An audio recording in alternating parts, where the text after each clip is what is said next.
Sama seperti ketika kita menerima kiswah makam Rasulullah beserta dengan sertifikatnya ya. Ada sertifikatnya juga itu.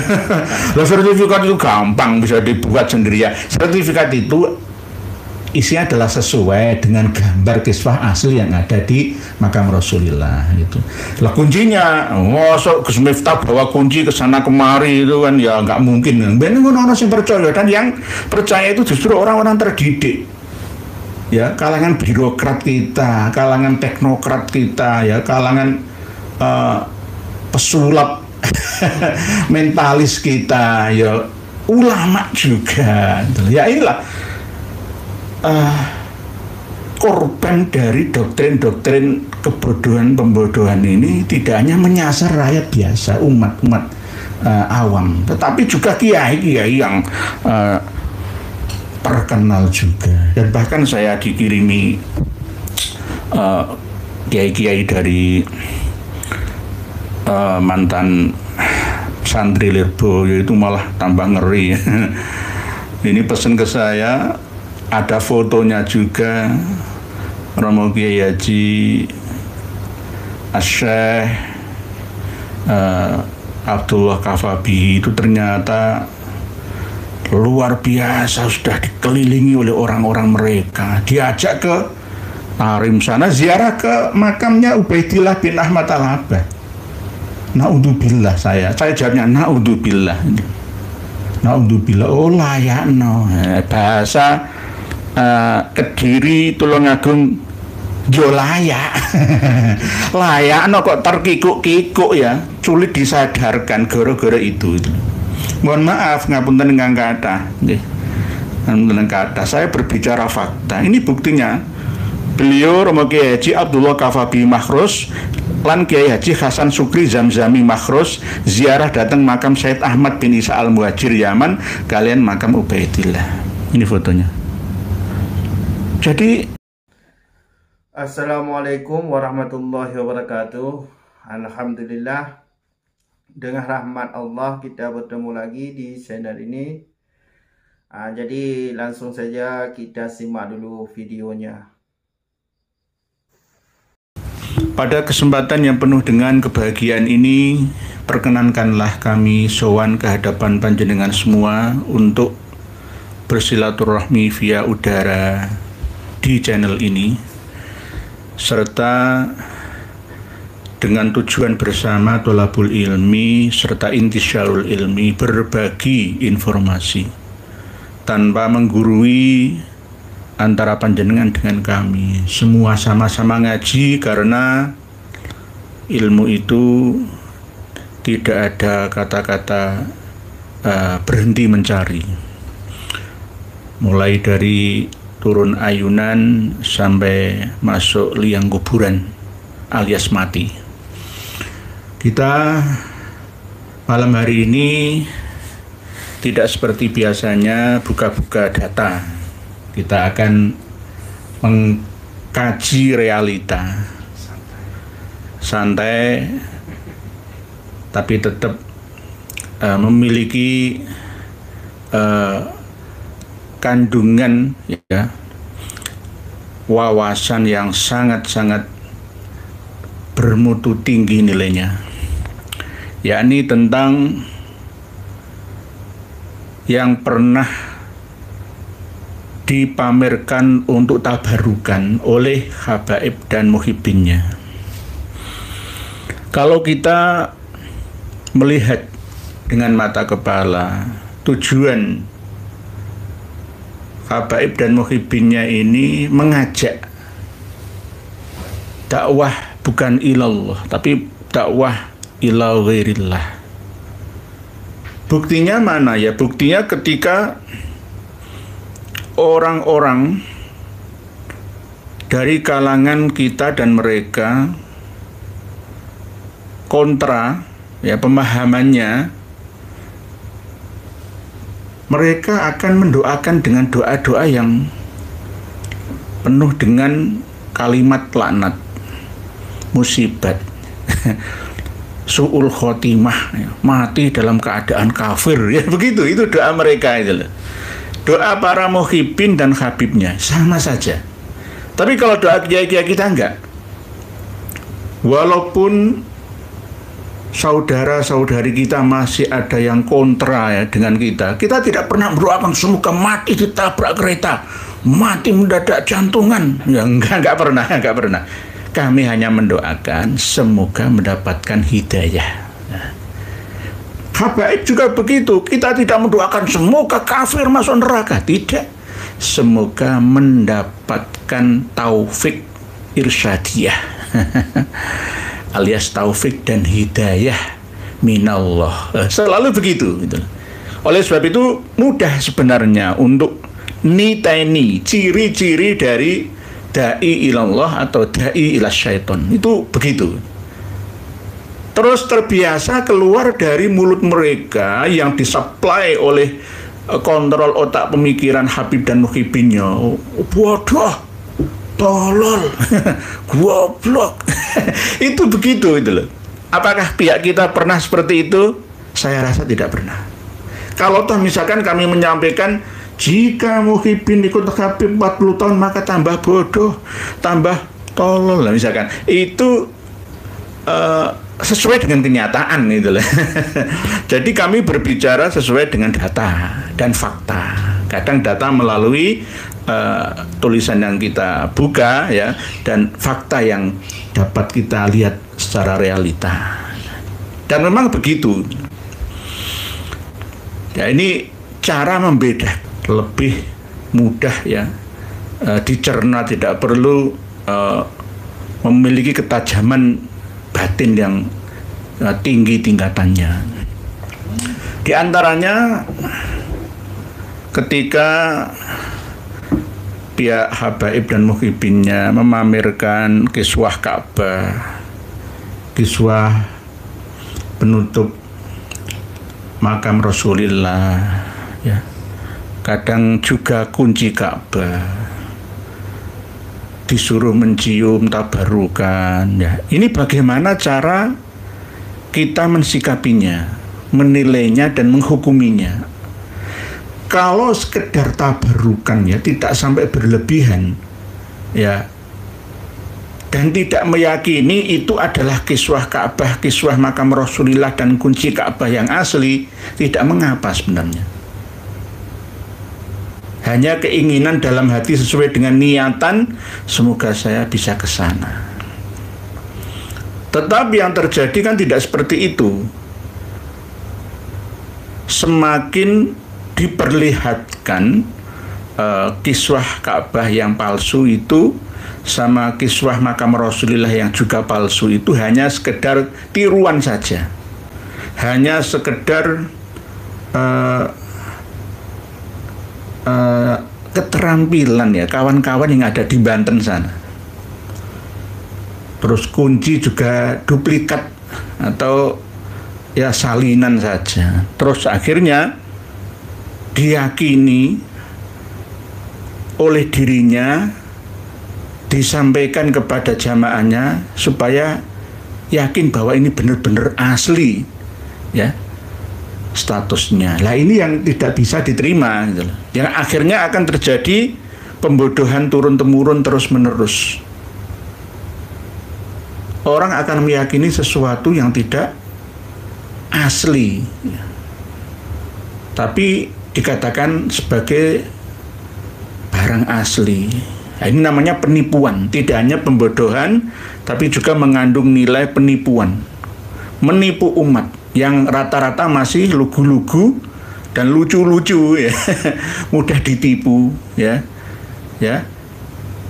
Kebanyakan umat ini percaya kepada imam atau pemimpinnya atau kiai atau ulama atau habibnya. Yang akhirnya ya percaya begitu saja.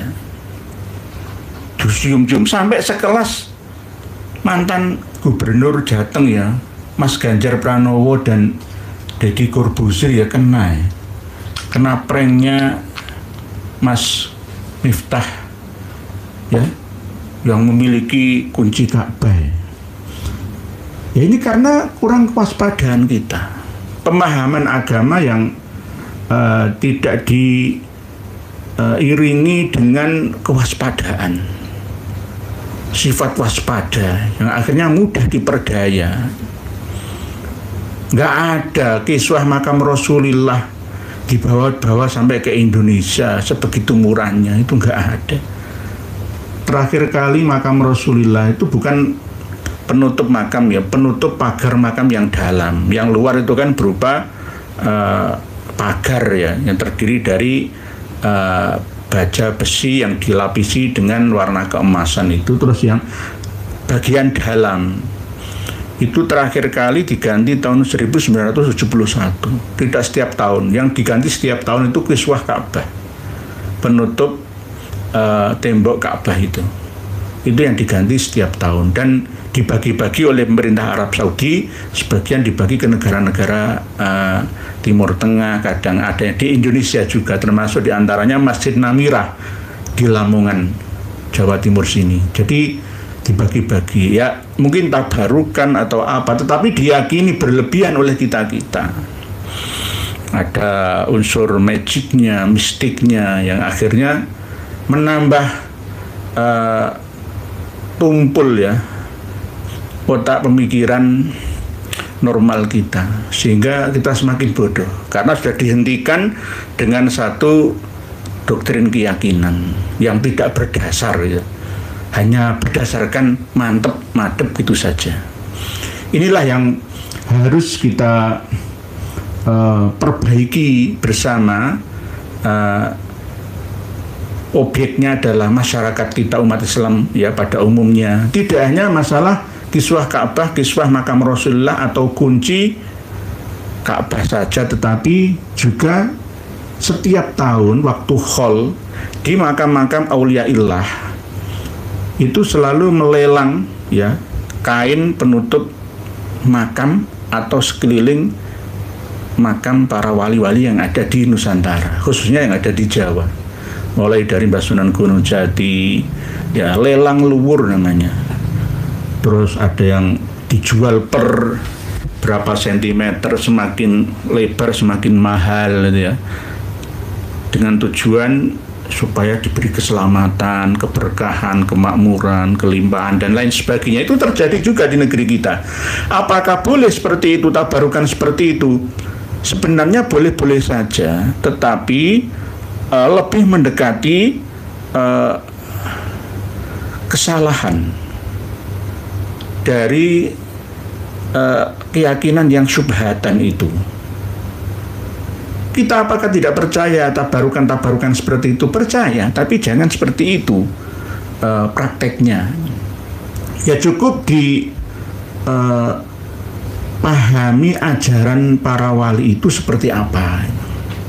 Lalu meniru kebaikan-kebaikan wali-wali yang dikholinya. Sama seperti ketika kita menerima kiswah makam Rasulullah beserta dengan sertifikatnya ya. Ada sertifikatnya juga itu.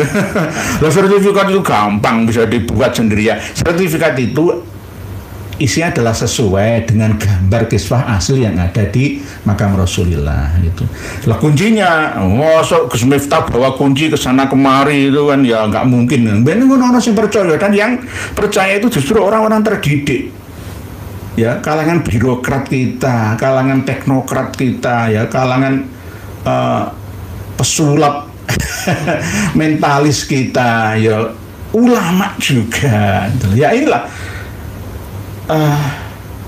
korban dari doktrin-doktrin kebodohan pembodohan ini tidak hanya menyasar rakyat biasa, umat-umat awam, tetapi juga kiai-kiai yang terkenal juga. Dan bahkan saya dikirimi kiai-kiai dari mantan santri Lirbo, yaitu malah tambah ngeri. Ini pesan ke saya, ada fotonya juga, Romo Kiai Haji Asy'ikh Abdullah Kafabi itu ternyata luar biasa, sudah dikelilingi oleh orang-orang mereka. Diajak ke Tarim sana, ziarah ke makamnya Ubaidillah bin Ahmad Al-Abbad. Naudzubillah, saya jawabnya naudzubillah. Naudzubillah, oh layak no. Bahasa Kediri, Tulungagung, yo layak. Layak no kok terkikuk-kikuk ya, sulit disadarkan gara-gara itu. Mohon maaf ngapunten ingkang kathah nggih. Ngapunten kathah, saya berbicara fakta. Ini buktinya. Beliau Romo Kiai Haji Abdullah Kafabi Makhrus lan Kiai Haji Hasan Sukri Zamzami Makhrus ziarah datang makam Said Ahmad bin Isa Al-Muhajir Yaman kalian makam Ubaidillah. Ini fotonya. Jadi hal-hal seperti ini tidak hanya umat kalangan bawah saja, sekelas yang diulamakan atau benar-benar ulama amilin kita, tokoh besar di negeri kita ya sama saja bisa terperdaya. Jadi kita harus waspada. Sama seperti ketika misalkan ya saya juga punya ya rompi Ontokusumo supaya kelihatan sakral kan, wah ini dibungkus oleh kain supra peninggalan leluhur saya ya. Ini bukannya pelan-pelan supaya kelihatan sakral. Pelan-pelan dicium dulu. Keramat. Supaya kelihatan ya memang ada energi yang mengikuti aroma minyak-minyak yang ada. Ya misalkan geser minyak dulu. Karena apa? Kan minyak kan senengannya malaikat. Ya mungkin terus diniati semoga malaikat menyertai. Kadang-kadang jin-jin muslim itu yang menyertai supaya kelihatan sakral. Ya. Tergantung driver pengemudinya, imamnya itu yang jahitnya, sugestinya. Wah, ini betul. Wah, ini minyak yang mahal, jangan minyak kan minyak murahan. Ya, minyak yang mahal yang 1 gramnya itu ya 300.000. Minyak yang mahal itu malaikatnya ya kelas tinggi. Ya, arwah muqaddasnya kelas tinggi. Dicium dulu. Kan tulisannya Arab, di sini kan ya Quran juga. Ya, ini Quran, ini raja-raja ini. Ini adalah rompi Ontokusumo peninggalan Mbah Sunan Kalijogo. Dulu pertamanya dibuat oleh Mbah Sunan Bonang. Tapi ketika Mbah Sunan Kalijogo berada di Masjid Agung Demak Bintoro, menemukan kejatuhan kulit kambing dari atas, lalu dibuatlah raja-raja ini. Isinya ya ini ya kalimat Quran. Ya ada sholawat, ada ajimat, ada ini ngalang-ngali baca manuskrip ini. Kita cukup masalah ini ya tidak menghina, tidak, karena isinya ini ya bagus. Cuma waktu menulisnya ini, kalau menulis azimat ya kode-kode Asmaul Husna yang berupa angka-angka atau ayat kalimat dalam Al-Quran ya, itu tidak gampang. Ini kan nggak mungkin ditulis dengan tangan, ini pasti dicetak. Sudah ada percetakan, tinggal plek-plek gitu saja. Ini kerajinan dari Banten. Sablon ya, sablon.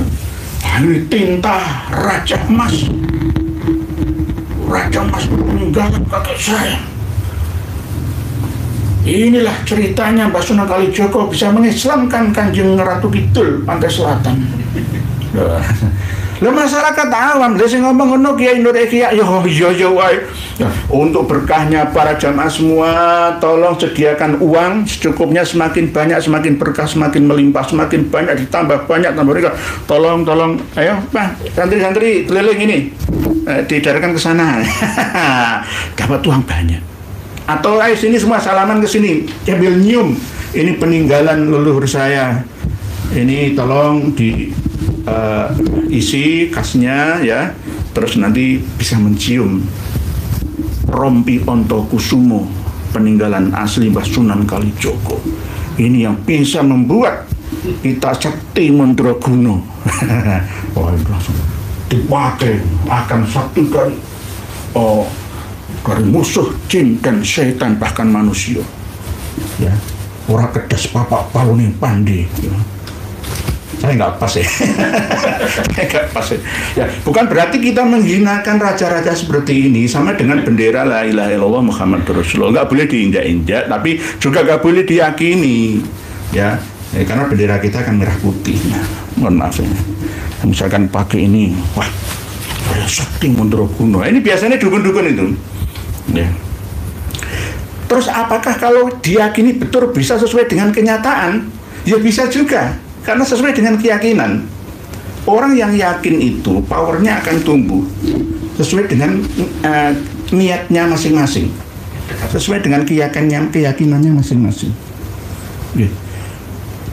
Nah, zaman sekarang hal-hal seperti ini itu lebih baik ditinggalkan menurut saya loh ya. Menurut saya, nanti toh ada yang kontra dengan saya, nggak mengapa. Karena apa? Zamannya berbeda. Kita harus mampu menciptakan senjata laser, tembak laser, langsung membakar gitu, jarak jauh. Kecepatan cahaya kan 300.000 km per detik. Nah itu, nembak pesawat langsung laser, gitu langsung terbakar. Jangan menciptakan seperti ini. Ketinggalan zaman kita. Ketinggalan zaman, ditertawai sama Cina, Jepang, Amerika, Eropa, Inggris, Prancis, Italia. Diguyu pitik, diguyu cah cilik, diguyu jangkrik. Lah, hal-hal seperti zamannya berbeda. Kalau dulu zaman Majapahit, zaman Pajang, Demak, Bintoro, Mataram, Islam, ya, gak apa-apa. Zamannya berbeda. Kita pakai ini, ya tergantung lokasi juga lah ya. Kalau misalkan di Kalimantan kan tidak terlalu padat penduduknya, lewat di kebun-kebun sawit yang beratus-ratus hektar gitu ya, ya supaya nggak diterkam buaya sama harimau di sana ya. Ya bahwa ini sepenting dongane, ini hanya sebagai saran, sepenting nggak diide-ide gitu loh. Itu nggak apa-apa, nggak apa-apa. Jadi tergantung situasi dan kondisi, situasional dan kondisional dalam hal ini. Yang penting jangan berlebihan. Ini kan jelas ya. Jelas. Nah tapi ini nanti akan ada siri isinya kalau di kompatibelkannya, disesuaikan dengan pemakainya. Kalau ini sudah ikut saya, nggak bisa saya jualkan ke orang lain. Karena apa? Cara memakai ini harus disuwuk dulu. Poso pitung dino untuk penyesuaian kepemilikan, nah ya. Lalu nanti dikasih minyak-minyak tertentu, ya, supaya khodamnya aktif ya. Ini saya berbicara ilmu hikmah, mamba usul hikmah, syamsul ma'arif al-kubro al-awfaq, khazinatul asro, sumusul anwar wa kunuzul asro, dan seterusnya. Tetapi tidak boleh berlebihan. Nanti kalau perang ya, modern sekarang ini, wong Gaza misalkan ya, perang nong Israel sana pakai mati, kaisa. Sayyid Hasan Nasrullah, pemimpin Hizbullah Lebanon, Ahad kemarin itu baru dimakamkan. Padahal meninggalnya tanggal 27 September 2024 yang lalu. Beliau juga orang sakti loh. Jubahnya itu mengepak peluru langsung rontok loh ya. Tapi ya mati. Oleh sebab itu ya, kesaktian, kejadukan, kekebalan, kadikdayan itu terbatas. Itu teknologi jin. Jin itu tidak mau lama mendampingi manusia untuk kepentingan manusia, tapi minta imbalan kepada manusia itu, gantian, jebakan. Oleh sebab itu, kenapa kita bangsa Nusantara dulu dikalahkan oleh bangsa pemikir dari Barat, Belanda, Inggris, Prancis, Spanyol, Portugis. Karena apa ya? Gara-gara kita selalu mengandalkan hal-hal yang bersifat batiniah, kebatinan. Seharusnya ilmu dohiriyah ya dilawan dengan ilmu dohiriyah. Jangan ilmu lahir dilawan dengan ilmu batin atau sebaliknya. Ya sama seperti ini. Apakah saya tidak percaya? Percaya, saya dulu belajar kok. Cuma jangan berlebihan, berbeda zamannya. Update ilmu terkini, hal-hal seperti ini sudahlah. Ya, tinggalkan saja. Tinggalkan saja, tanggalkan saja. Kalau toh misalkan memiliki, ya anggaplah sebagai koleksi saja. Nah ini ada, ini para pemirsa dan pendengar semua sekalian, saya kasih jazah tutorial kita memakai imamah ala Habaib Alawi, tapi memakai imamah ala Nusantara Wali Songo. Ya. Nah, gini ya caranya ya. Jadi gampang. Jadi buatlah segitiga besar seperti ini, ya. Lalu ini taruh di kepala, putar sini, ya. Langsung tali ke belakang.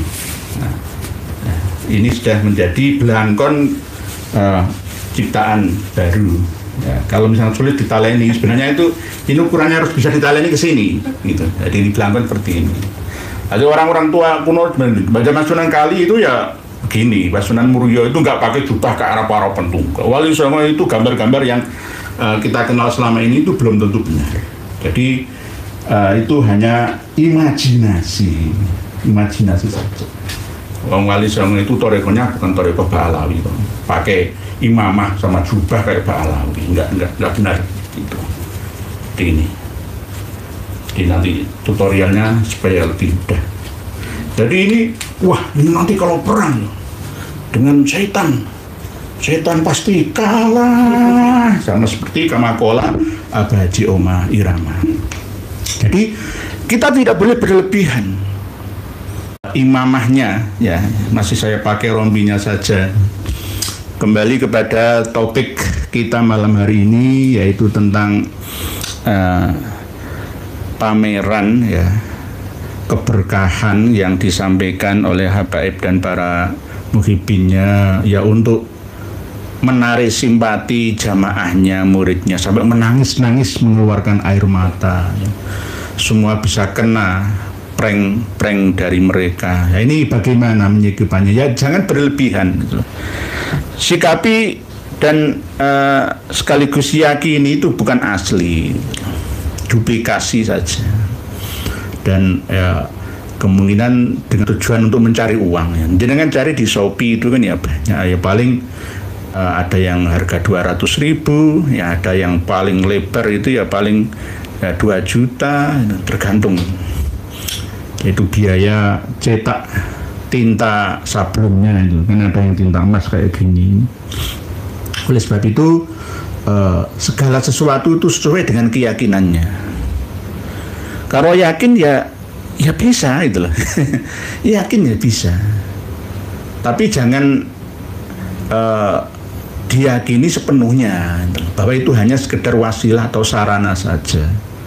Kalau misalkan memakai rompi Ontokusumo seperti ini waktu malam hari di tengah hutan yang jauh dari pemukiman, di tengah lautan yang jauh dari daratan misalkan ya nggak apa-apa. Dengan tabarukan mungkin ada Asmaul Husna, ada Al-Quran, ayat Al-Quran, laqad ja'akum rasulun min anfusikum, macam-macam. Tulisannya ini macam-macam.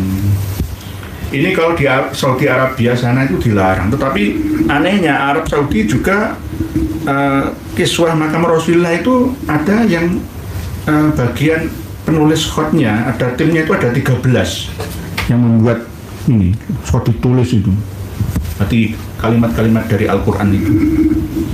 Ini macam-macam kalau kita baca. Kalau yakin itu berarti membangkitkan malaikat hafadzohnya masing-masing. Karena keyakinan itu adalah sebuah power yang kuat. Keyakinan itu tidak bisa dibedakan, walaupun salah sekalipun tetap bisa bermanfaat. Walaupun salah, ya, karena kadang keyakinan power manusia itu bisa mengendalikan semua. Pak Rokim atau topik mari ngaji biar pinter. Jadi tadi ada yang buka Rosi Askia Saputri, waalaikumsalam. Jadi efek rompi sampai muter-muter sinyalnya sampai kalah. Ya jangan dipercaya seperti itu, nanti sama-sama hurufahnya lah. Nggak ada bedanya nah, kita dengan Ba'alawi dan muhibinnya. Jadi semua tergantung keyakinan, kepercayaan, power ya, niatan masing-masing orang. Tapi kalau masalah kunci Ka'bah, kiswah makam Rasulullah itu tidak asli. Kiswah Ka'bah itu juga tidak asli. Itu hanya duplikat saja yang mungkin bentuknya hampir sama, dan khot tulisan Arabnya yang di kiswah makam Rasulullah itu ya banyak persamaannya. Ini banyak dijumpai. Ini paling banyak itu yang ada di Banten.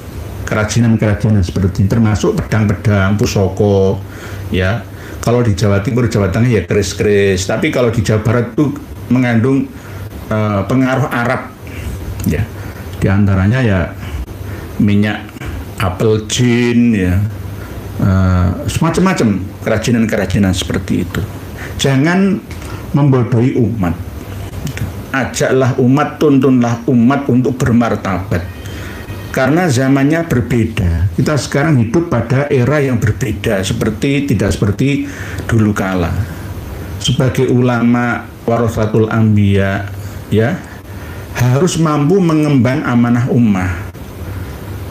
Bagaimana? Ya, mewarisi perjuangan para nabi terdahulu, ya, dengan cara mencerdaskan spiritual, intelektual, memakmurkan secara finansial, mengatur kehidupan sosial supaya tetap ini harus di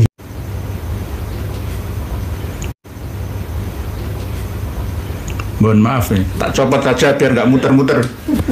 Sinyalnya takut sama rompi Ontokusumo.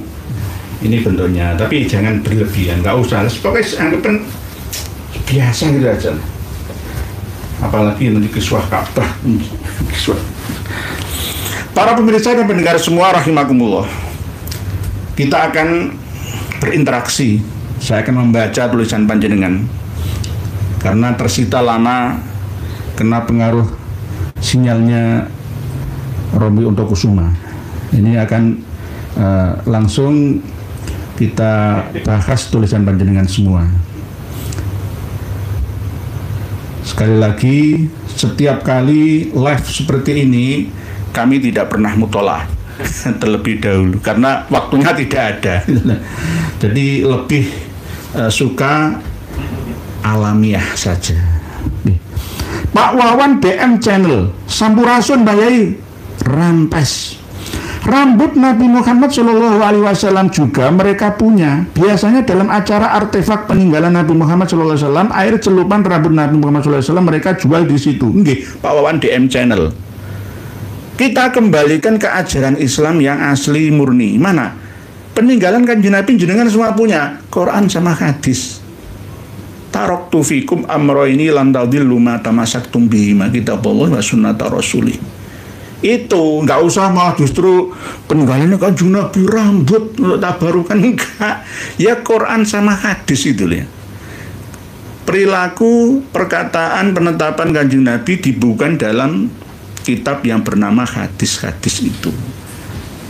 Di bawahnya kitabullah, ya, firman Allah, kitab suci Al-Quran kita. Itu peninggalan yang nyata dan utama sepanjang masa. Ya, tak kekang, tak lekang oleh masa sampai kapan saja. Jadi kadang-kadang di Pak Wawan DM channel acara pas hari-hari besar Islam, pameran gitu ya, mungkin di Jakarta, di kota-kota besar lah ya, peninggalan Kanjeng Nabi. Kadang-kadang rambutnya Kanjeng Nabi itu asli apa enggak? Saya nggak percaya kalau asli rambutnya Kanjeng Nabi non dindi. Curugmu sampai cicit ada di lelang. Ini 1,5 juta, 300.000 kan. Ini pembodohan, penipuan. Nek tabarukan sama anggota tubuh Nabi itu ya boleh-boleh saja. Tetapi tidak seperti itu bukan asli. Bukan asli. Rambut Nabi dicelap-celap itu bagaimana? Ini namanya pembodohan. Lama-lama nanti umat Islam Indonesia ini nggak bisa maju. Pemikirannya selalu beku, tumpul. Di luar negeri sana umat manusia berkembang peradabannya, kalau justru di sini ditumpulkan otaknya. Ini bagaimana? Nggih, Pak Warsito DM. Pak Nurhadi, apakah sudah dihubungi oleh Gus Rumel dan Gus Zaini tentang nama kitab atau manuskrip anaknya Imam Ali Al-Hadi Pak Kiai?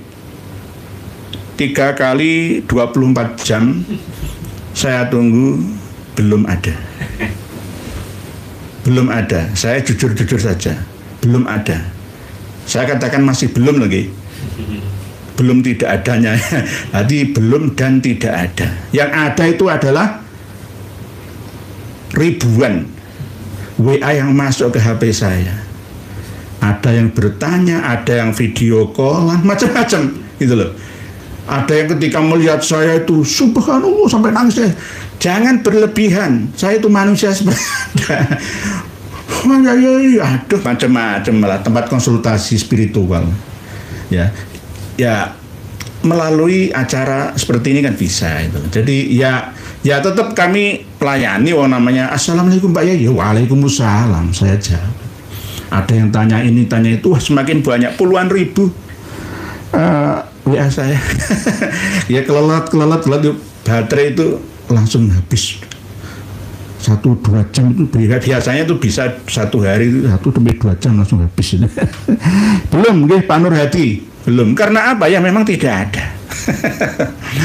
Tadi saya juga ditanya oleh Prof. Manakim Ali, tolong kirim bukti manuskrip Ar-Ridawiyah sama Ali Al-Askor itu. Ya saya kirim.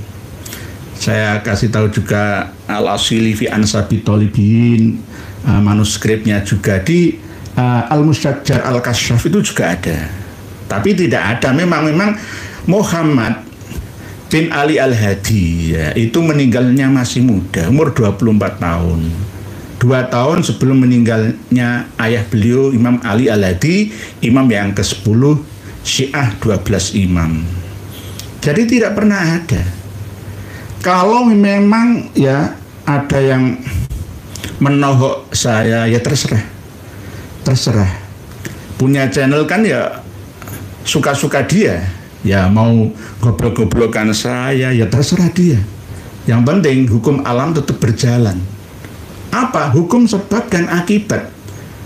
Ketika menyampaikan materi dalam channel ya yang diamini sekaligus diikuti oleh subscribers atau viewersnya, mengirim dan menulis komentar yang menjelekkan saya, ya nggak apa-apa. Saya hanya mendoakan semoga diampuni dosa-dosanya. Itu saya tidak pernah bahwa semoga mati dalam kondisi kafir, ketabrak, enggak. Saya hanya mendoakan semoga mendapatkan hidayah. Walaupun yang saya doakan itu sudah apa gunanya kiai-kiai itu, nggak ada apa-apanya bagi saya. Saya tidak perlu dengan orang silahkan. Nah, inilah akhlakul karimah ya. Beda dengan akhlak al-zamimah atau madmumah. Ya begitu, bisa dicirani.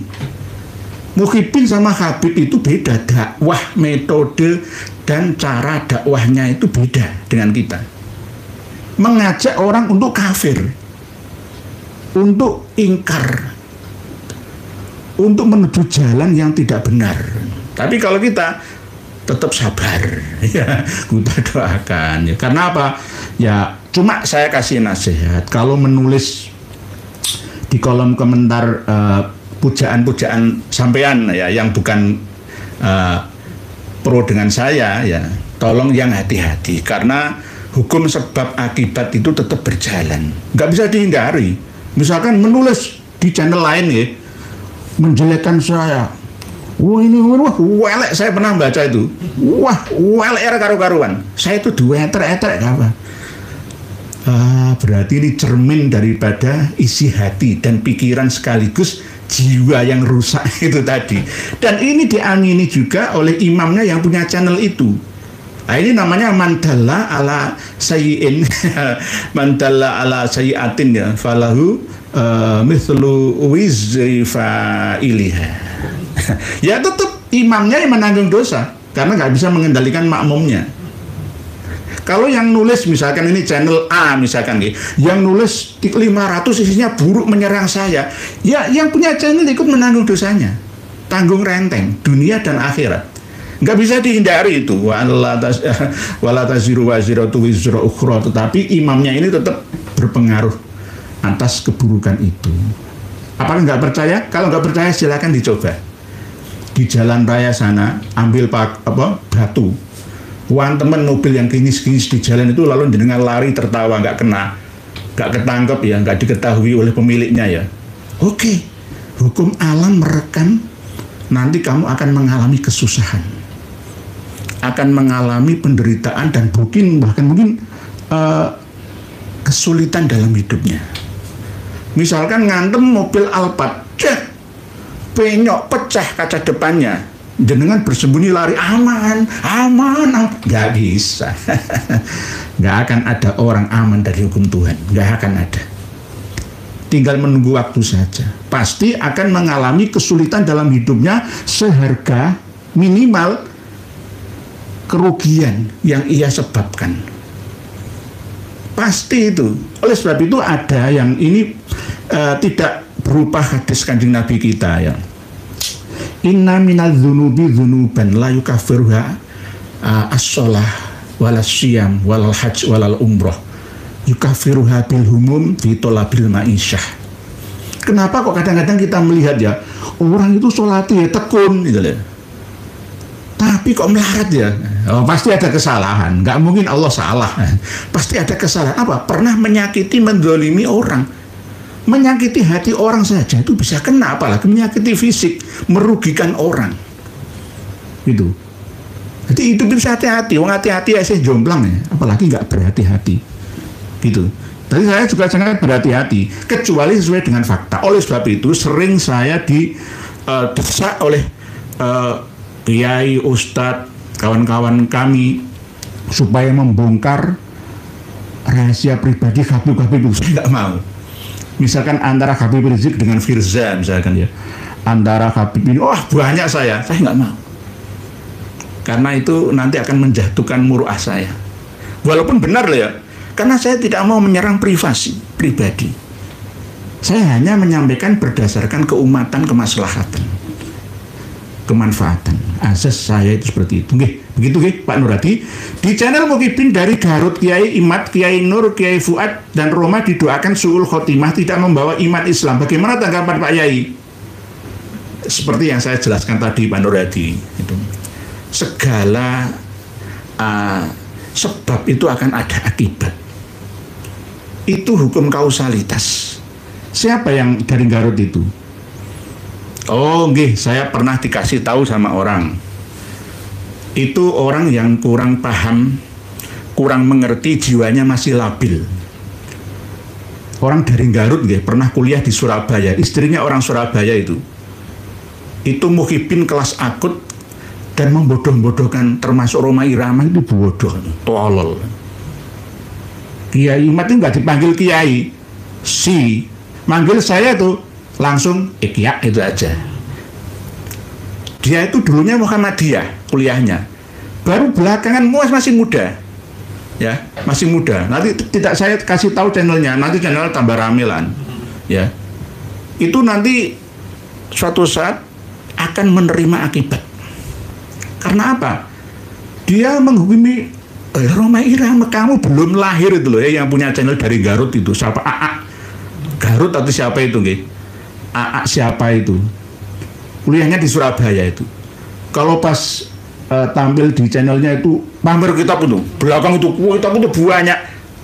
Orang Cina nggak perlu kitab seperti itu. Orang Jepang nggak perlu kitab seperti itu. Seakan-akan paling alim sendiri, paling hebat, paling Roma Irama itu ketua partai idaman, berpolitik, umurnya 79 tahun. Kalau ini saya terapkan ke Anda, wahai yang ngaku dari Garut itu, kamu itu sudah tidak termasuk bagian daripada orang yang beriman. Laisa minna malam yuwakir kabirona wa yarham sohirona. Tidak termasuk bagian daripada umatku, kata Rasulullah, orang yang tidak bisa menghormati orang yang lebih tua di atasnya dan menyayangi orang yang lebih muda di bawahnya. Roma Irama, Raden Haji Roma Irama, saya ketika bertemu dengan beliau, saya cium tangannya. Tanya ke beliau, kalau nggak percaya, saya cium tangannya. Saksinya banyak. Kenapa? Beliau lebih tua daripada saya. Malah baru-baru ini dikata-katakan oleh Titi Garut itu, Roma bodoh, kurang ajar itu namanya. Jangan diikuti orang-orang seperti itu. Dan mendoakan Kiai Imad mati sul khotimah, tidak membawa iman. Mendoakan Gus Fuad Barat, mendoakan saya juga mati tidak membawa iman. Itulah dakwahnya Muhyiddin itu rata-rata error. error, tidak mengajak kebaikan. Bukan dai mengajak kepada jalan Allah, tapi mengajak kepada jalan kekafiran, kekufuran. Ya. Ciri-cirinya seperti itu. Semoga mendapatkan hidayah. Sayang masih muda. Membenci ulama-ulama yang hidup berdakwah berdasarkan data fakta kitabiah, ya. Maka kalau tidak kena dia, akan kena anaknya. Anaknya akan menjadi super kafir lagi dengan ulama-ulama pribumi kita. Cucunya pun tidak berkah dalam hidupnya. Oleh sebab itu ketika kita mencintai ulama, tidak kena kita, akan kena anak kita. Anak kita pasti akan jadi ulama. Ayo pelajari kitab Ta'limul Muta'alim itu. Kita mengidolakan Roma Irama misalkan. Berjuang, berjuang, berjuang sekuat tenaga, tetapi jangan lupa perjuangan harus serta diiringi doa. Sebelum kamu lahir, Gus Le Tole, Roma itu sudah berjuang. Umurnya 78 menginjak 79. Gak ada apa-apanya dengan saya. Kok kamu ngata-ngatakan tolol, goblok, bodoh.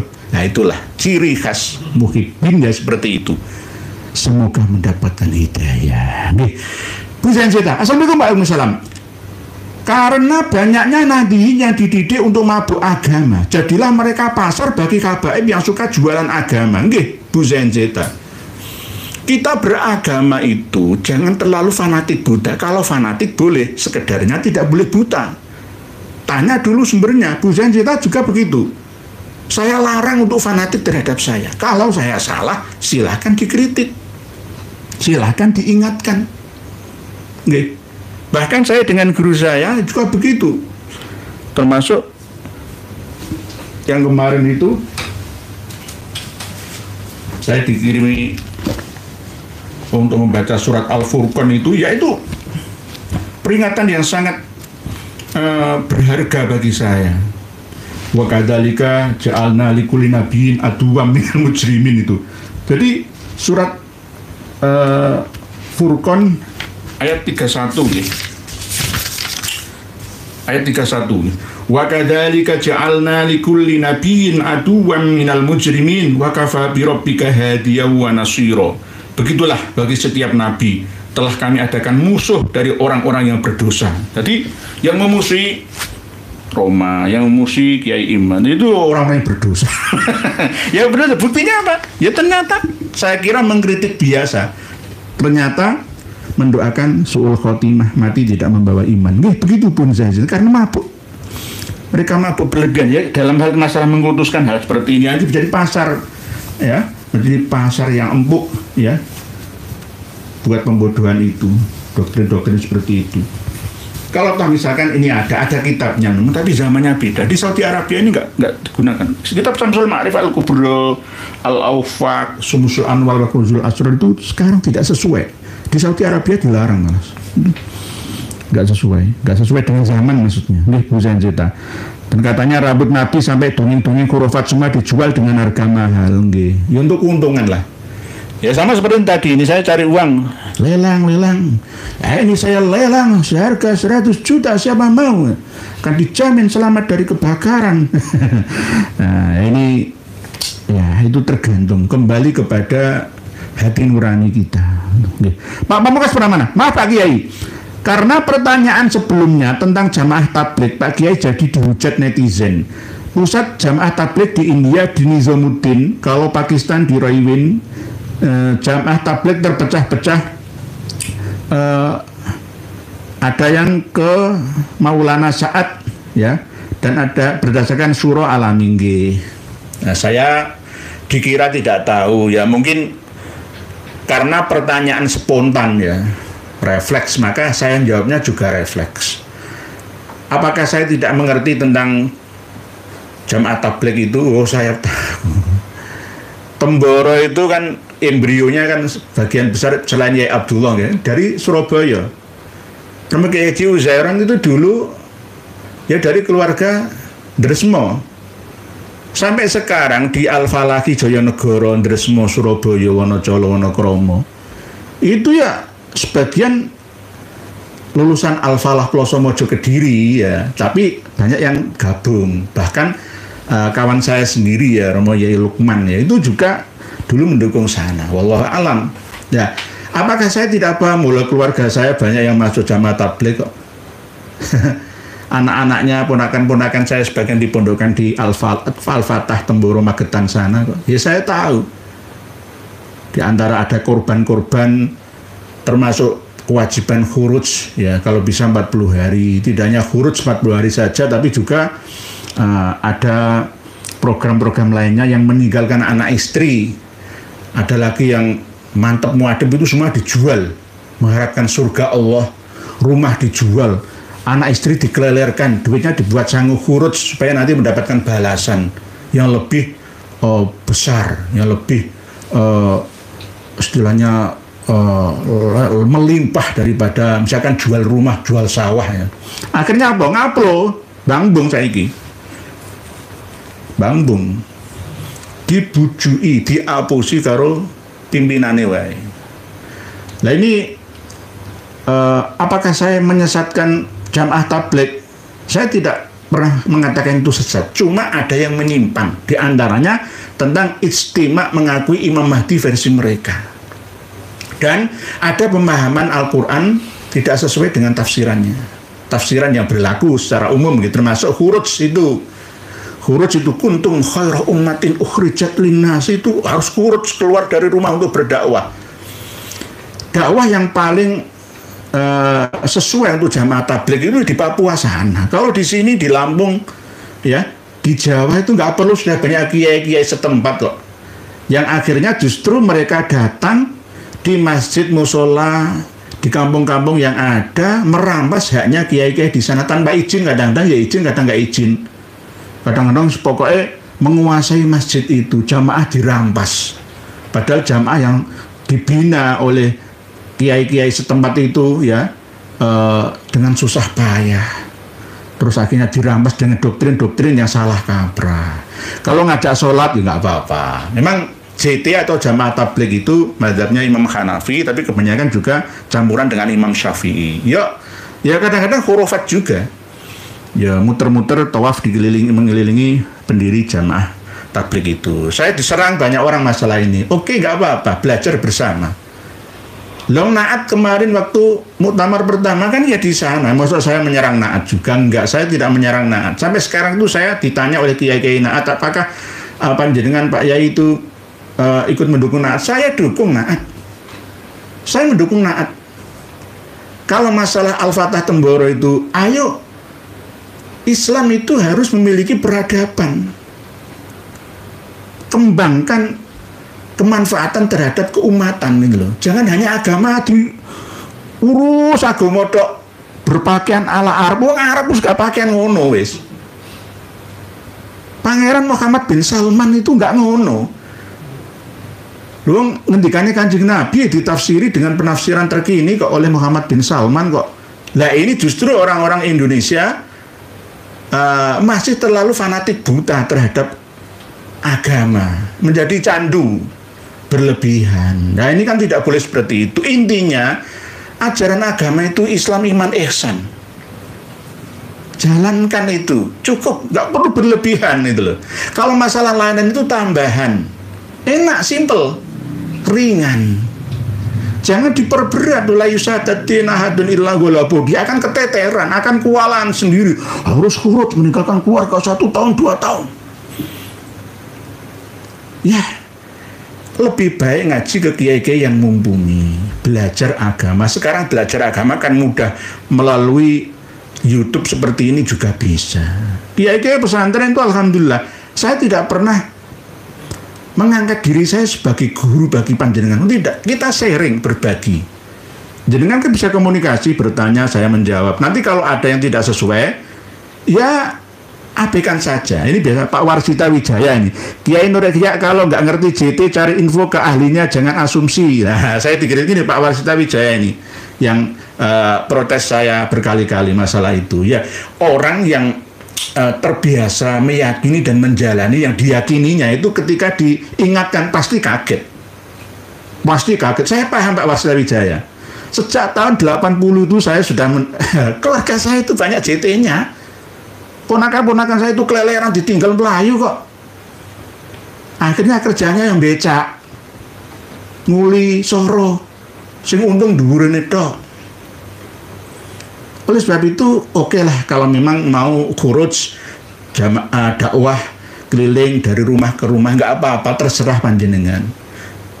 Cuma hal-hal seperti itu tidak ada anjuran dalam agama. Berdakwah itu secara proporsional dan profesional. Wong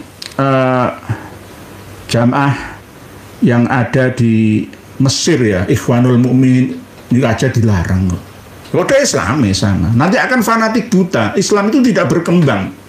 Harusnya di Temboro Al-Fatah itu mendirikan Fakultas Filsafat Islam Ibnu Rushd. Ala Aristoteles Al-Islami, kan begitu. Fakultas penerbangan, kan begitu. Kota Madinatul Islam di Magetan, Jawa Timur, menciptakan lapangan kerja, membantu program pemerintah dengan pertanian yang berteknologi tinggi lah, begitu. Bisa merubah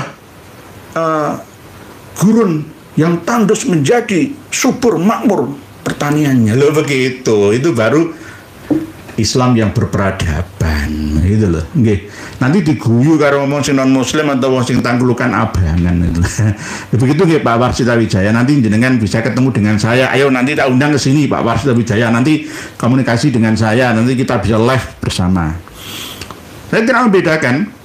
Ya itu tadi Ahlus Sunnah wal Jamaah, jamaah tabligh itu. Saya paham Pak Warsita. Jenengan belum masuk JT itu saya sudah paham kok. Tapi saya memilih ngaji di pesantren, kuliah di perguruan tinggi daripada saya mengikuti jamaah tabligh. Embringan dari Pak Yai Uzairan almarhum itu dari sini itu. Sama paman saya itu Le Ali Mansur itu penjuru Jakarta sana. Saya tahu semuanya. Anak-anaknya dipondokkan ke Temboro Al-Fatah semua. Saya tahu. Tapi enggak, anak saya pondokkan di Darussalam Pondok Putri Gontor. Nah, beda di Magetan sama Gontor dengan saya. Nah, begitu nggih sementara nggih. Pak Nur Hadi tadi. Bu Zain cerita Pak Mungkas Pramana nggih sami-sami Pak Mungkas Pramana nggih sementara jamaah tabligh itu Ahlus Sunnah wal Jamaah. Cuma termasuk bagian daripada Torekoh. Torekoh tidak banyak sesatnya, tidak banyak yang menyimpang dari mereka. Ya cuma perlu update keilmuan dan pengamalan dalam hal agama supaya kekinian saja. Begitu nggih. Kang Brot, Assalamualaikum warahmatullahi wabarakatuh. Sejauh ini apakah sudah ada pengurus PBNU yang menyampaikan dukungannya secara personal baik kepada Kiai atau panjenengan? Ada banyak Kang Brot. Waalaikumsalam. Banyak. Tapi takut dengan pimpinan. Tapi secara pribadi yang dukung saya itu kiai-kiai sepuh Suriah, Mustasar, mulai dari sebagian PB, PW, PC, MWC, ranting itu banyak, mayoritas malah. Cuma takut sama aturan organisasi. Lah kalau saya di mana-mana itu sering ya itu ya sampaikan terus ya saya dukung ya gitu. Terus gitu nggih, kampret nggih. Pak Cai. Selain LDII dan Ba'alawi, apakah kafah itu berlaku kepada Syiah Pak Yai? Dan apa motif sekte itu ada kafah seperti itu nih? Sebenarnya masalah kafah, sepadan, sekufu antara calon suami dan istri itu sebenarnya di dalam fikih Madzhabul Arba' itu ada aturannya, cuma tidak berlebihan. Yang penting podo Islami. Gitu loh. Jadi masalah kasta-kastaan, masalah suku-sukuan itu bisa dimusyawarahkan. Nah, tapi kalau LDI nggak bisa, nggak boleh LDII putri dinikahi sama wong jobo. Selain LDI tidak boleh, atau sebaliknya, kecuali mau masuk ke LDI, masuk ke jamaah, dibeat oleh mereka. Ba'alawi juga begitu. Ba'alawi juga eksklusif seperti itu. Nah, terus Syiah, ya kebanyakan seperti itu. Alasan menjaga kemurnian turunan keluarga. Tapi tidak semuanya. Tidak semuanya Syiah seperti itu, tergantung Syiahnya. Syiah kan juga bermacam-macam, ya, sektenya. Tapi secara umum LDI dan Ba'alawi itu hampir sama. Syiah juga hampir sama masalah kafaah itu. Oleh sebab itu pengumuman untuk Habibah itu kalau mau dinikahi kiai-kiai pribumi. Sekarang kan sudah banyak ya. Faktanya kiai-kiai yang dulunya kalah sama istrinya yang dari Habibah, sekarang setelah bangkit ya, perlawanan dari kita, akhirnya apa? Mereka takut melawan suaminya. Karena apa? Sudah nggak ada lagi kasta-kasta. Aku Habibah, keturunan Kanjeng Nabi. Tetap kiai kalah karo aku, nggak iso. Tetap ar-rijalu qawwamuna 'alan nisa. Nggak iso. Penglawan Al-Quran dah. Nggih, begitu nggih, Pak Ceng nggih. Pak Joko Nur, semoga Allah Subhanahu wa taala selalu memberikan kesehatan dan keselamatan yang nurhiyah hati Al-Quran amin matur suwun nggih, Pak Joko Nur. Pak Roni Effendi, assalamualaikum. Waalaikumsalam. Nderek nyimak yai. Mugi-mugi apa yang panjenengan sampaikan menjadi amal jariah saya selalu amin. Begitu juga Pak Roni Effendi. Waalaikumsalam. Apa yang panjenengan tuliskan ini juga mengandung nilai amal jariah. Sama-sama. Pak Sugiono Sugieni, assalamualaikum Pak Yai. Waalaikumsalam. Lawan Habib dan ante-antenya jangan beri panggung mereka sampai nasionalisme tercatat di dada para santri dan kiai dan ulama Nusantara. Semoga saya terpenuhi. Ya, amin. Insya Allah kami sampaikan. Kami ini tidak mendakwahkan umat, ya, masyarakat dan rakyat untuk tercerai-berai dalam hidup bernegara dan hidup beragama. Tidak. Kesatuan Negara Republik Indonesia ini yang kita perjuangkan bersama. Kita mencintai negeri ini melebihi segalanya. Kalau toh ada yang terbaru saat ini, kabur aja dulu ya. Ya karena apa? Itu sebagai kritik buat penyelenggara negara. Kenapa anak-anak muda ini keluar dari wilayah negara kita? Gara-gara apa? Di sini sulit jelimet aturannya, banyak korupsinya. Mayoritas Muslim tapi juga negara paling korup di dunia. Dan paling miskin dalam hal pekerjaan, sulit cari kerja. Toh ada kerjaan tapi hina, tidak banyak gajinya. Lulusan SD di Amerika menjadi cleaning service gajinya 50 juta rupiah. Terus lulusan kejar paket C di sana ya 75 juta rupiah per bulannya. Dan tidak perlu syarat-syarat yang jelimet. Ya, kalau pekerjaan-pekerjaan cleaning service, tukang kebun, tukang sapu, wah di sana gak perlu jelimet, harus lulus sarjana. Perlu. Kalau di sini S1 umbruan, ya, perguruan tinggi hanya bisa menelurkannya. Lulusan saja, ya gitulah, ya jenengan tahu, jenengan lebih tahu sendiri. Karena apa? Ini harus direformasi menjadi pemicu para penyelenggara negara untuk sadar. Kenapa generasi sekarang itu ingin tinggal di luar negeri sana, lebih enak di Hong Kong, di Jepang sana? Bukan tidak mencintai negerinya kita, bukan, tapi karena di sini tidak lebih menjamin kehidupan yang layak bagi mereka. Padahal kewajiban penyelenggara negara mengamalkan Undang-Undang Dasar 45. Negara ya wajib menyediakan lapangan kerja bagi rakyatnya demi kemanusiaan. Begitu nggih, Pak Sugiono Sugeni. Pak Wan Yuri, assalamualaikum warahmatullahi wabarakatuh. Mohon tanya kenapa Menteri Agama tampak takut membahas masalah nasab Habib. Apakah Menak termasuk golongan kibin? Terima kasih. Saya rasa tidak termasuk muhibin akut, tetapi masih takut, itu aja. Masih takut karena sebagai Menteri Agama nanti dikhawatirkan terjadi gejolak di masyarakat kita. Kemungkinan begitu, Pak Wan. Kalau saya melihat dari sisi mimiknya, nada bicaranya itu seperti itu. Ya, ketika diskusi dengan Raden Haji Uma Irama juga seperti itu. Pak Aceng Sakur, assalamualaikum warahmatullahi wabarakatuh. Tanggerang ikut ngaji ya. Semoga ya sehat selalu. Gimana cara memverifikasi bahwa kiswah yang Habib bahwa Habib itu benar asli? Palsu.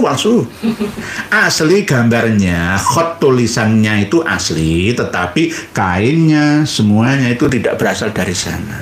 Hanya duplikat saja. Pak Aceng Sakur, tidak asli. Ya sama seperti ini. Maksud jenengan percaya ini asli Rompi Ontokusumo, tidak saya dekatkan, nanti hang lagi nanti hang lagi. Jadi enggak asli Pak Aceng Sakur. Pak Aceng Sakur ini pengurus PWI LS Tangerang. Baca sholawat harus digaung terus kebohongan mereka. Saya baru saja lihat di Facebook bahwa orang-orang Yaman datang ke Nusantara pada abad ke-7. Ini mimpi paling Pak baca sholat. Iya, abad ke-6 ke-7 itu mimpi. Mimpi, mereka itu mimpi. Nggih, halusinasi. Nggih, nggak bener. Nggih, tetap harus dilawan Pak Haja Sholawat. Propaganda itu harus dilawan. Kalau nggak dilawan ya dianggap sebagai sebuah kebenaran. Setiap penguasa itu bisa merubah mereka ulang sejarah kok. Sejarah itu bisa ditulis ulang oleh penguasa politik yang berkuasa di satu negara, di satu bangsa. Nanti kalau Indonesia dikuasai Habib Pahlawi ya disebut sejarahnya. Oh, nggak dikuasai sepenuhnya, dirubah-rubah seperti ini kok. Nggak ada perlawanan dari kita. Ya benar. Tujuan kami ini nanti untuk meluruskan sejarah sesuai dengan data dan fakta. Itu loh. Tidak berdasarkan asumsi saya. Tidak. Ya, walaupun banyak penentangnya. Termasuk diantaranya nanti masalah Buana Cakapala dan di Borobudur Muntilan Magelang sana. Oh, sudah tertancap dalam memori ya, dipelajari ya oleh anak-anak kita sampai 2 generasi, 3 generasi. Jadi bagaimana cara merubahnya ya, tetap kita sampaikan dengan penuh kebijaksanaan. Begitu. Terus berikutnya channel Ngaji Vision. Assalamualaikum PI. Untuk menguasai orang bodoh, bungkuslah kebatilan dengan kemasan agama, yaitu dengan jualan barokah, sholawat, syariah, sunnah, nabi, kurofat dan lain-lain yang menjadikan masyarakat tumbul pemikirannya. Channel Ngaji Vision. Memang begitu.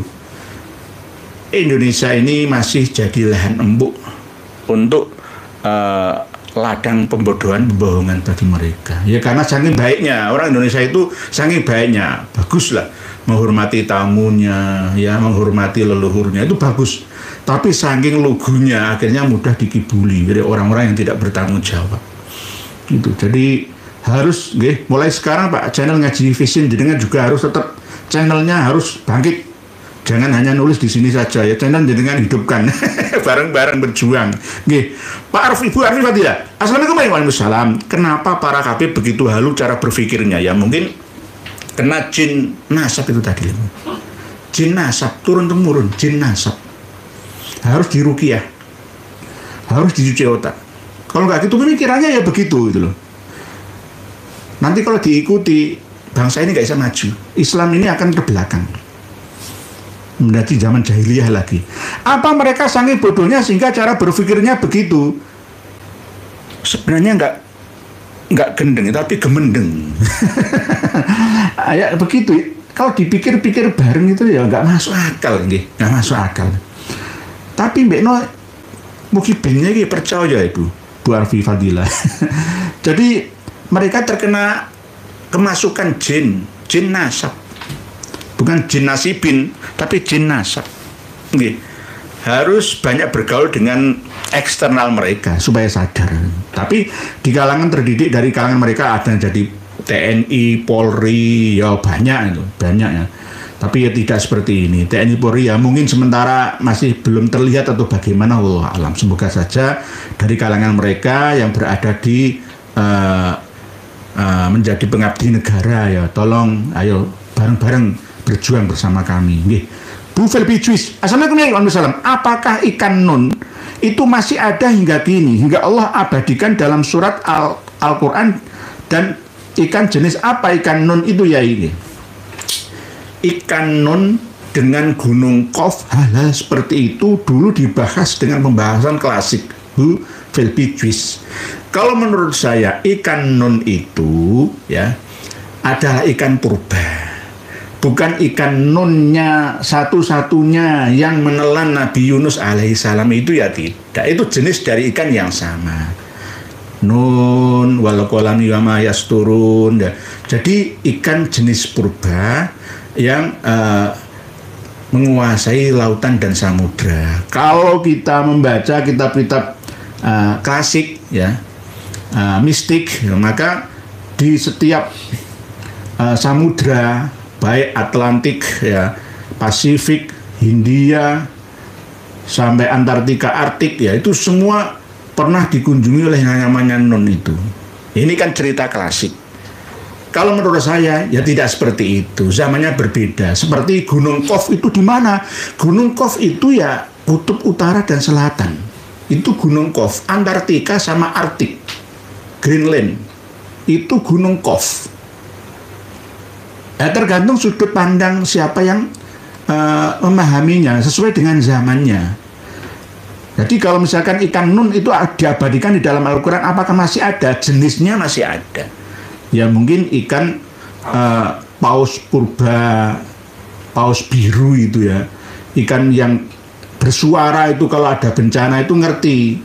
Kalau mau ada tsunami itu bersuara. Pernah di Laut Mediterania itu pernah kok bersuara seperti itu waktu ya kiamat Arab Spring ya. Itu pernah bersuara mulai tahun 2011 ya. Itu di sana kayak trompetnya malaikat Israfil ya.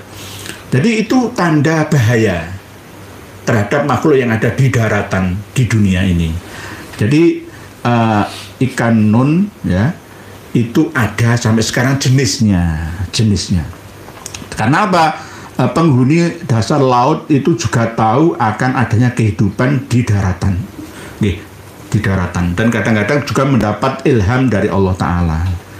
Nah itu, jadi masih ada nggih. Kalau masalah Jabal Khawf itu ya Antartika sama Arktik, Greenland sana. Begitu Bu Helbitus. Pak Ahmad Bakah, salam yai. Tentang kiswah, mungkin para habaib terinspirasi dengan kiswah Ka'bah yang senantiasa dibagi-bagikan oleh pihak kerajaan Saudi, yang mana kiswah-kiswah tersebut jadi dianggap sakral ya nggih. Mungkin maunya begitu. Kan ya ada keuntungannya Pak Ahmad Bakah. Termasuk Masjid Namiroh di Lamongan itu ya kedapatan kiswah Ka'bah. Akhirnya terkenal itu sebagai kunjungan wisata. Wah, sholat di sini sama dengan sholat di Ka'bah. Asli kalau Masjid Namiroh Lamongan itu. Jangan nanti buka Masjid Namiroh menyimpan kiswah Ka'bah. Ya nggak sakral lah ya, setiap tahun kan diganti. Kecuali kalau kiswah makam Rasulullah Pak Ahmad Bakah. Pak Purbo, itulah yang tidak diinginkan oleh pemerintah kerajaan Arab Saudi Kiai. Memang tidak boleh dikultuskan. Ya seperti apa ya? Ya sama seperti cindera mata lah Pak Purbo. Sama seperti misalkan ini saya kasih panjenengan sebagai kenang-kenangan. Mau panjenengan sumbangan nggak mungkin, atau dikultuskan nggak mungkin.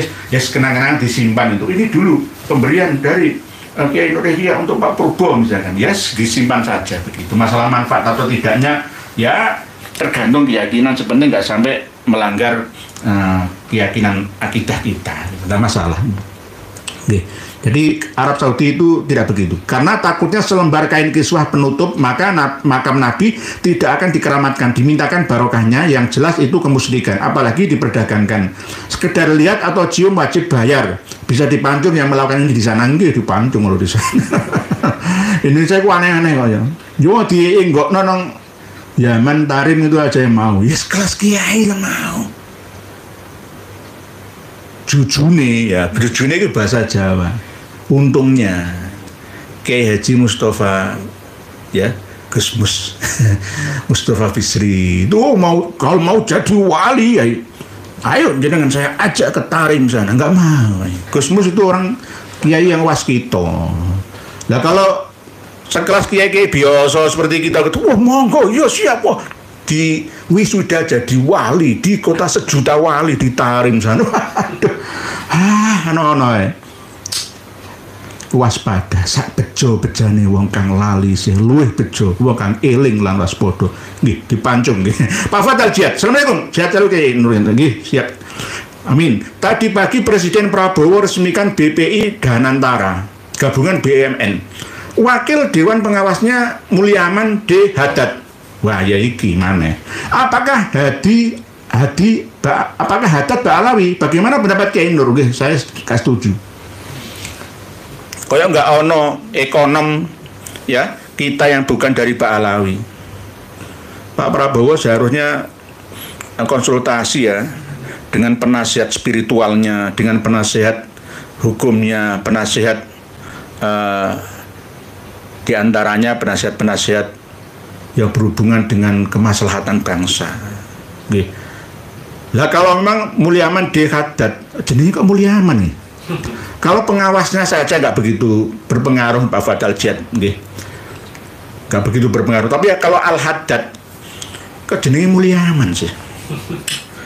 Saya belum kenal Mulyaman ya, Pak Fatal. Nanti saya cari lagi informasinya. Terima kasih Pak Fatal Jihad. Nanti saya cari, saya browsing. Kalau Al-Haddad Ba'alawi bin Thohir Al-Haddad, Abdullah bin Alwi bin Muhammad Al-Haddad, Rotib Al-Haddad, ya ini. Nek Gigi Hadid bukan. Nek Hadid bukan, tapi Haddad itu Ba'alawi. Nggih. Bu Nini Eka Astuti membahas Syiah kemarin, jadi inget pada ordo asasin, penganut Syiah Nizari, sempalan dari Syiah Ismailiyah, sekte resmi dinasti Fatimiyah, dan juga Hasan As-Sabbah, pendiri asasin, juga keturunan Yaman. Oh nggih, Bu Nini Eka Astuti leres panjenengan. Keturunan Yaman.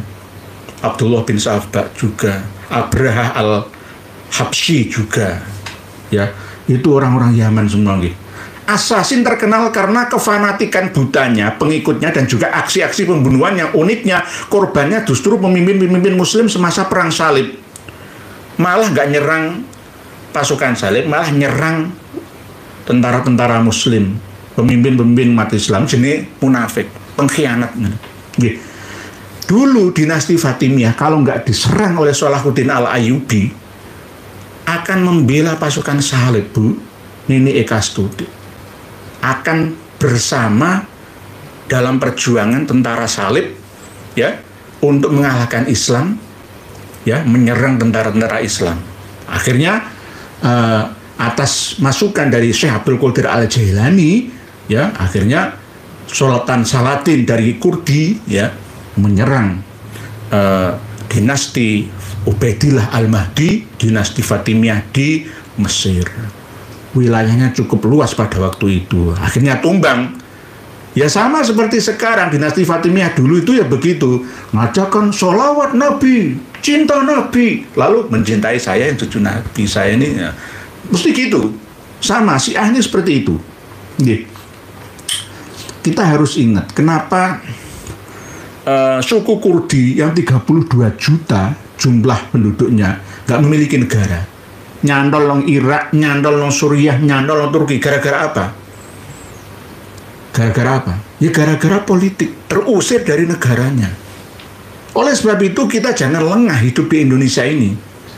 Kita lengah sedikit saja, kelihatannya Indonesia emas. 2030 Indonesia hilang dari peta.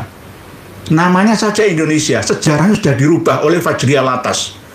Orang-orang hebat yang ada di dunia dari Indonesia siapa? Habib Ba'alawi, tek. Tokoh sufi sedunia dari Pekalongan Indonesia, tek.